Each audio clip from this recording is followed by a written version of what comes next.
క్యాన్సర్తో బాధపడుతున్న వారికి ఇది ఖచ్చితంగా గుడ్ న్యూస్. క్యాన్సర్ పేషెంట్స్ మానసికంగా శారీరకంగా కుంగిపోతూ ఉంటారు. ట్రీట్మెంట్ కోసం లక్షల్లో ఖర్చు పెడుతూ ఉంటారు. అటువంటి వారికి హైదరాబాద్లోని ఎంఎన్జే క్యాన్సర్ హాస్పిటల్ ఊరట కలిగిస్తోంది. క్యాన్సర్ ట్రీట్మెంట్లో ఒకటైన రోబోటిక్ సర్జరీని ఉచితంగా చేస్తున్నారు. ఇది 6 నెలల్లో 100కు పైగా రోబోటిక్ సర్జరీలను విజయవంతంగా పూర్తి చేశారు.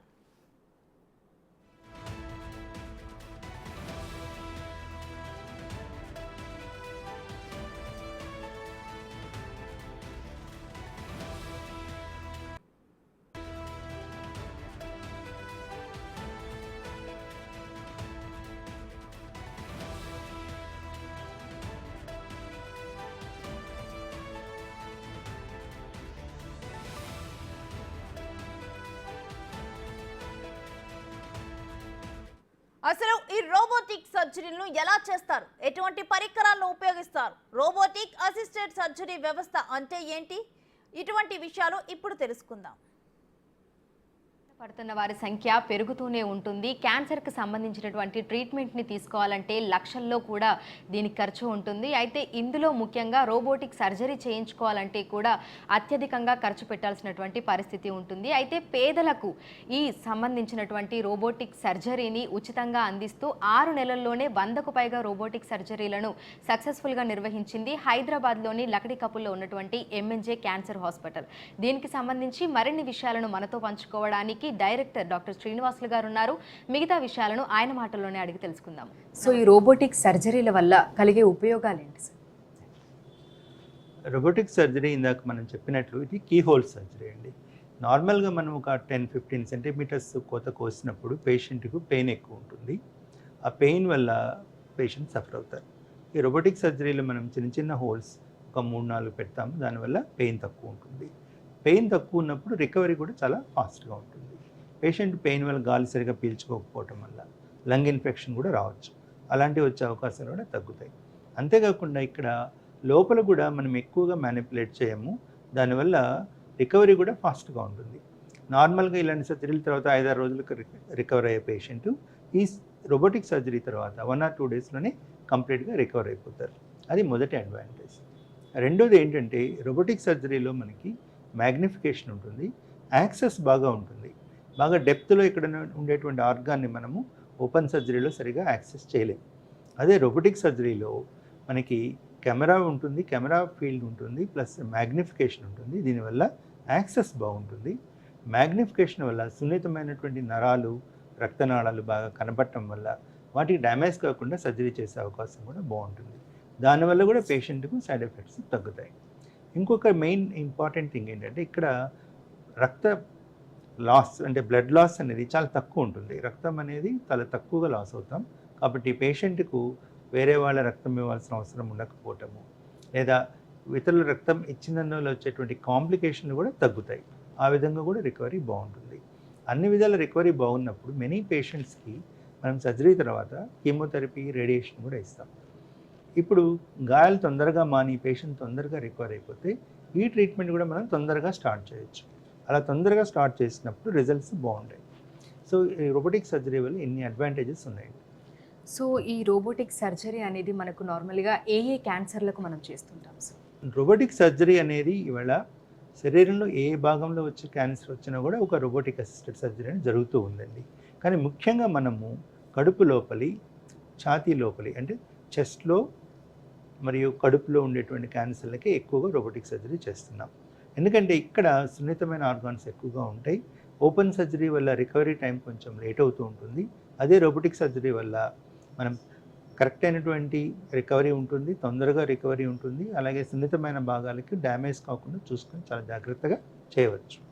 మామూలుగానే క్యాన్సర్ ట్రీట్మెంట్ అనేది లక్షలతో కూడుకున్నది అని అంటూ ఉంటారు. సో ఈ రోబోటిక్ సర్జరీకి వచ్చేసరికి ఇది ఎంత ఖర్చుతో కూడుకున్నది మనకి? ఇప్పుడు క్యాన్సర్ సర్జరీలన్నీ లక్షలతో కూడుకున్నవి అనేది ఒక అపోహ అండి. సర్జరీని బట్టి కాస్ట్ ఉంటుంది. సో మనం కాస్ట్ ఎలా కంపేర్ చేస్తామంటే ఓపెన్ సర్జరీ చేస్తే ఎంత అవుతుంది, రోబోటిక్ సర్జరీ చేస్తే ఎంత అవుతుంది. మనకి రోబోటిక్ సర్జరీలో ఖర్చు అనేది 2 విధాలు ఉంటుంది. ఒకటి, మనము ఎక్విప్మెంట్ కొనేటప్పుడు చాలా కాస్ట్ పెట్టి కొనాల్సి వస్తుంది. ఇది కొన్ని కోట్లలో ఉంటుంది, అంటే 20-25 crores వరకు ఉంటుంది. మినిమం 15 to 20 crores వరకు ఉంది. సో ఆ కాస్ట్ రికవరీ చేయటము, ప్లస్ రోబోటిక్ ఇన్స్ట్రుమెంట్ కూడా ప్రతి ఇన్స్ట్రుమెంట్ వాడినప్పుడు మనం దగ్గర ఒక్కొక్క ఇన్స్ట్రుమెంట్కి 25,000 రూపీస్ వరకు ఖర్చు చేయాల్సి వస్తుంది. సో ఈ 2 విధాలు చూసినప్పుడు మామూలు సర్జరీ కన్నా robotic surgery another 1 to 2 lakhs extra అవుతుంది. కానీ ఒక్కొక్కసారి ఏమవుతుందంటే పేషెంట్ తొందరగా ఇంటికి వెళ్ళిపోతారు. సో హాస్పిటలైజేషన్ ఛార్జెస్ లాంటివి తగ్గుతాయి. కాంప్లికేషన్ తగ్గడం వల్ల కూడా ఛార్జెస్ తగ్గచ్చు. మొత్తం మీద ఇవి ఈవెన్ అవుట్ అవుతాయి అని రఫ్గా మనము పేషెంట్ అడిషనల్గా 1 to 2 lakhs ఖర్చు పెట్టుకోవాల్సి వస్తుంది. ఈ రోబోటిక్ ఎక్విప్మెంట్ అంతా కూడా ఎక్కడి నుంచి తెప్పిస్తూ ఉంటారు? ఎంఎన్జే క్యాన్సర్ హాస్పిటల్కి ఎక్కడి నుంచి ఎక్విప్మెంట్ని తీసుకురావడం జరిగింది? ఎంఎన్జే హాస్పిటల్లో మన ఎక్విప్మెంట్ యుఎస్ నుంచి వచ్చిందండి. యుఎస్ఏలో డావిన్సీ అనేటువంటి సిస్టమ్ ఇది, ఇంట్యూటివ్ సర్జికల్స్ వాళ్ళది. This is a world leader and మనం లేటెస్ట్ మోడల్ వరల్డ్ లీడర్స్ దగ్గర తీసుకున్నాం. అంతేకాకుండా ఇంకా మిగతా కంట్రీస్ లైక్ యూకే నుంచి కూడా ఉన్నాయి. And most recently Indian robotic system కూడా ఉన్నదండి. దాని ఎస్ఎస్ మంత్ర అని ఇండియన్ రోబోటిక్ సిస్టమ్ ఉంది. అది ఆల్మోస్ట్ 1/5 ఆఫ్ ద ప్రైస్ కూడా వచ్చేస్తుంది. అంటే ఇది 25-30 crores ఉంటే అది 5 to 10 crores లోపల కూడా మనం తీసుకోవచ్చు. సో ఇది పాపులర్ అయినప్పుడు డెఫినెట్గా రోబోటిక్ సర్జరీ కాస్ట్ బాగా తగ్గే అవకాశం ఉన్నది. సో నార్మల్గా మనం చూస్తుంటాము గవర్నమెంట్ హాస్పిటళ్ళల్లో మనకు ఇలాంటి హైలీ ఎక్విప్మెంట్ అనేది తీసుకొస్తారు. బట్ వన్స్ అది రిపేర్ వచ్చిన తర్వాత మళ్ళీ వాటిని మనం మంచిగా చేయాలంటే టైం పడుతూ ఉంటుంది. సో ఇప్పుడు మనం తీసుకొచ్చినటువంటి ఈ రోబోటిక్ ఎక్విప్మెంట్ ఏదైతే ఉందో ఏదైనా రిపేర్ వచ్చినప్పుడు మరి ఆ కంపెనీ నుంచి మనకు సత్వరంగా రెస్పాన్స్ ఉంటుందా? సో ఎట్లా ప్లాన్ చేశారు సార్ దాన్ని? దిస్ రోబోటిక్ సిస్టమ్ అనేది చాలా సెన్సిటివ్ ఎక్విప్మెంట్. సో ఏం జరుగుతుందంటే మనం సర్జరీ చేసిన ప్రతిసారి క్లౌడ్ ద్వారా ఆన్లైన్ ద్వారా వాళ్ళు సెంట్రల్ కంట్రోల్ యూనిట్కు అటాచ్ అయిపోయి ఉంటాం. మనం సర్జరీ అప్పుడు ఏ మాత్రం ప్రాబ్లం ఫేస్ చేసినా ఇమీడియట్గా వాళ్ళు రెస్పాండ్ అయ్యేసి వితిన్ సెకండ్స్ దాన్ని కరెక్ట్ చేస్తారు. ఒకవేళ కరెక్ట్ చేయలేని ప్రాబ్లం వచ్చినప్పుడు మనం రోబోట్ ఆఫ్ వేసేసి ఈ సర్జరీ మిగతా మార్గాల ద్వారా చేస్తాం. సో ఈ రోబోటిక్ అనేది ఆన్లైన్ మానిటరింగ్ ఉంటుంది. ఆన్లైన్లోనే వాళ్ళ ఇంజనీర్స్ వాళ్ళు చూస్తూ ఉంటారు. ఎప్పుడు ఎలాంటి ప్రాబ్లం వచ్చినా వాళ్ళు ఇమీడియట్గా దాన్ని రికవర్ చేసి సిస్టమ్ పనిచేసేట్లు చేస్తారు. అది ఒకటి. రెండోది ఏంటంటే ఏదైనా మేజర్ అదర్ రిపేర్స్ వచ్చినప్పుడు మనం ఈ సిస్టమ్ తీసుకున్నప్పుడే 5 ఏళ్ళు వారంటీ తీసుకున్నాం. సో వారంటీ పీరియడ్లో వాళ్ళు కంప్లీట్గా రిపేర్ చేసి ఇస్తారు. కానీ రిపేర్లు అనేవి చాలా చాలా రేర్ అండి. ఏదైనా మైనర్ ఎర్రర్స్ ప్రాబ్లమ్స్ వచ్చినప్పుడు ఇమీడియట్గా వాళ్ళ ఇంజనీర్స్ కరెక్ట్ చేస్తారు.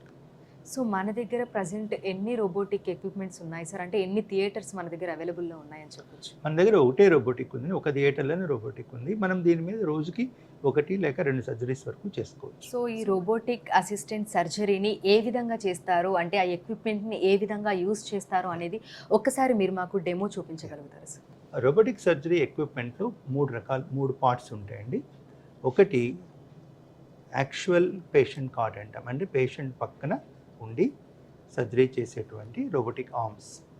రెండోది విజన్ కార్డ్ అంటాం, అంటే ఇది బ్రెయిన్ ఆఫ్ రోబో అనుకోవచ్చు. ఇక్కడ లోపల ఏం జరుగుతుంది అనేది ఒక మానిటర్ ద్వారా చూస్తూ ఉంటాం. మూడవది మోస్ట్ ఇంపార్టెంట్ సర్జన్ కన్సోల్. ఇక్కడ సర్జన్ కూర్చొని తన హ్యాండ్స్ మరియు చేతులు కాళ్ళ ద్వారా రకరకాల కంట్రోల్స్ ఉంటాయి. ఈ కంట్రోల్స్ని కంట్రోల్ చేసుకుంటూ లోపల సర్జరీని చేస్తుంటారు. ఈ సర్జరీలో జరుగుతున్నప్పుడు పేషెంట్ యొక్క ఆపరేషన్ టేబుల్ పక్కన ఇంకొక సర్జన్ ఉంటారు. ఆ సర్జన్ని మనం బెడ్ సైడ్ సర్జన్ అంటాము. అలాగే అసిస్ట్ చేసేటువంటి నర్సెస్ కూడా ఉంటారు. వీళ్ళు ఆ సర్జన్ యొక్క కమాండ్స్ని ఫాలో అవుతూ ఆయన ఎలా అసిస్ట్ చేయాలి అంటే అలా అసిస్ట్ చేస్తూ ఉంటారు. మనం ఇందాక చెప్పాం 3 పార్ట్స్ ఉందని. ఇందులో ఒక పార్ట్ దీన్ని మనం పేషెంట్ కార్డ్ అంటాం. ఇక్కడ చూడండి 1, 2, 3, 4 ఆర్మ్స్ ఉన్నాయి. ఈ 4 ఆర్మ్స్ని మనము పేషెంట్ అబ్డమిన్లో లేదా ఏ పార్ట్లో సర్జరీ చేస్తున్నామో ఆ పార్ట్లో 4 హోల్స్ పెట్టి రంధ్రాలు పెట్టి ఆ రంధ్రాల ద్వారా ఇన్స్ట్రుమెంట్స్ని లోపలికి పాస్ చేస్తాం. ఇందులో ఒక దాని ద్వారా మనము కెమెరాని పాస్ చేస్తాము. మిగతా 3 ద్వారా మనము ఇన్స్ట్రుమెంట్స్ పాస్ చేస్తాం. ఈ ఇన్స్ట్రుమెంట్స్ని మనం దూరంగా కూర్చున్నటువంటి సర్జన్ కన్సోల్ ద్వారా మూవ్ చేస్తూ ఉంటాం. ఇప్పుడు నేను మీకు సర్జన్ కన్సోల్ చూపిస్తాను. ఇప్పుడు మీరు సర్జన్ కన్సోల్ చూస్తూ ఉన్నారు.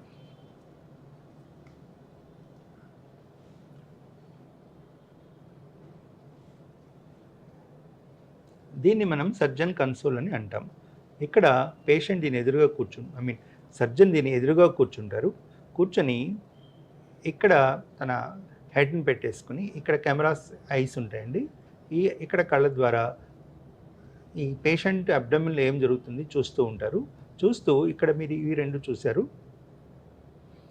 ఇవి ఫింగర్ కంట్రోల్స్. సర్జన్ యొక్క ఫింగర్స్ ఈ రెండిట్లోకి వెళ్తాయి. వీటి ద్వారా ఇన్స్ట్రుమెంట్స్ని సర్జన్ మూవ్ చేస్తూ ఉంటారు. చూడండి లోపల ఏమున్నది మనకి దీని ద్వారా కనపడుతూ ఉంటుంది. సో బెడ్ మీద పేషెంట్ ఎవరైతే ఉన్నారో మనం వాళ్ళ లోపలికి ఇందాక మీరు చూపించినటువంటి రోబోటిక్ కీస్ ఏవైతే ఉన్నాయో వాటిని లోపలికి పంపించినప్పుడు సో ఇక్కడుండి ఆయన సర్జరీ చేస్తూ ఉంటారు అవును. ఫింగర్ టిప్స్ తోటి. సో అందులో చూసుకుంటూ ఇక్కడ మీరు చేస్తుంటారు. చూస్తున్నారు ఇవి ఫుట్ కంట్రోల్స్. దీని ద్వారా మనము జూమ్ చేసుకోవచ్చు. ప్లస్ వీటి ద్వారా మనము ఎనర్జీ కంట్రోల్స్ ఉంటాయి. ఇవి దీని ద్వారా లోపల బ్లీడింగ్ కాకుండా కాపాడుతూ ఉండొచ్చు. సో సర్జరీలో ఇక్కడ మనము సర్జన్ తన హ్యాండ్స్ అండ్ ఫీట్ మొత్తాన్ని యూస్ చేయాలి. సర్జన్ ఇక్కడ కూర్చొని దీన్ని ఆపరేట్ చేస్తూ ఉంటారు. సో ప్రస్తుతం మనం క్యాన్సర్ అనేది కూడా రోజు రోజుకు పెరుగుతూ ఉంది. చాలామంది దీని బారిన పడుతున్నారు. అయితే ఏ క్యాన్సర్లను ఎక్కువగా చూస్తున్నారు? ఇప్పుడు ఇండియాలో కామన్ క్యాన్సర్ ఏంటంటే ఓరల్ క్యాన్సర్ అండి. మగవాళ్ళు ఆడవాళ్ళు ఇద్దరిలో కూడా నోటి క్యాన్సర్ చాలా కామన్. ఎందుకంటే టొబాకో హ్యాబిట్ వల్ల. ఈ నోటి క్యాన్సర్ సర్జరీలో జనరల్గా మనం రోబో వాడం. మనం చేసే సర్జరీలో 1/3 సర్జరీస్ దగ్గర ఈ హెడ్ అండ్ నెక్ క్యాన్సర్ సంబంధించినవి ఉంటాయి. నెక్స్ట్ స్త్రీలో కామన్గా వచ్చేటువంటి క్యాన్సర్ బ్రెస్ట్ క్యాన్సర్. ఈ బ్రెస్ట్ క్యాన్సర్లో కూడా చాలా రోబో సర్జరీని చెప్పినప్పటికి కూడా దానివల్ల గొప్ప అడ్వాంటేజ్ ఏమి ఉండదు.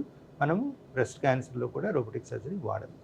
ఇకపోతే అదర్ క్యాన్సర్స్ అంటే ఈ గర్భాశయ ముఖ ద్వారా క్యాన్సర్, సర్వైకల్ క్యాన్సర్, దీనిలో కూడా మనము రోబోటిక్ సర్జరీ చేయటం లేదు. ఎందుకంటే కొన్ని రిపోర్ట్స్ ఉన్నాయి దీంట్లో ఇలాంటి robotic surgery or laparoscopic surgery చేసినప్పుడు రిజల్ట్స్ అంతా బాగుండవు, తిరిగి వచ్చే అవకాశం పెరుగుతుంది అని కొంత కాంట్రవర్సీ ఉంది. కొంతమంది చేస్తున్నారు, కొంతమంది చేయట్లేదు. అవుట్ సైడ్ ప్రోటోకాల్ మనం చేయటం లేదు. సో దీనికి కూడా చేయటం లేదు. సరే మనం దేనికి చేస్తున్నాము? గర్భాశయ క్యాన్సర్ చేస్తున్నాం. గర్భాశయ క్యాన్సర్ ఎండోమెట్రియల్ క్యాన్సర్ అంటాను.